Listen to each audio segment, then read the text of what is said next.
आज जाणून घेऊया गणेश मूर्ती बनवण्यापूर्वी आणि घरी आणण्यापूर्वी मूर्तिकार आणि भक्तांसाठी महत्त्वाच्या सूचना. 1. हातात दात धरलेला गणपती युद्धासाठी तयार असलेल्या त्याच्या क्रोधित रूपाचे चित्रण करतो.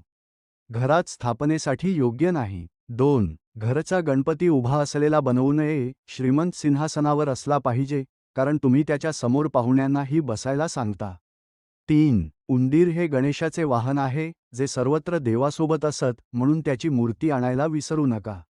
4. त्याच्या डोक्यावर नेहमी मुकुट किंवा फेटा असावाच. जर तुम्ही बालगणेश निवडत असाल तर अशा प्रकारचा मुकुट असणं आवश्यक आहे. 5. साप हा गणपतीच्या पोटावर असला पाहिजे, मोराच्या किंवा गरुडाच्या पंजात अजिबात नाही. अशा हिंसक दृश्यांमुळे शांती आणि समृद्धी येणार नाही. 6. गणपती कोणत्याही महापुरुषाच्या रूपात बनवू नये. दोघांनाही त्यांच्या जागी ठेवा. चित्रपटाच्या नायकाच्या रूपात तर कधीच बनवू नये, हा देवाचा अपमान आहे.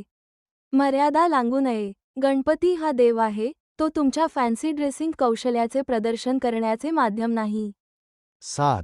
शास्त्र सांगते की बाप्पाजवळ शांतता असावी, म्हणून कर्कश लाऊडस्पीकर टाळा, त्याऐवजी मधुर मंत्र आणि भजनांवर लक्ष केंद्रित करा. 8. विसर्जन समुद्राच्या पाण्यात न करता गोड्या पाण्यात करावे, कारण बाप्पाला शीतल करण्याची परंपरा आहे, पण दुपारनंतर समुद्राचे पाणी गरम होते.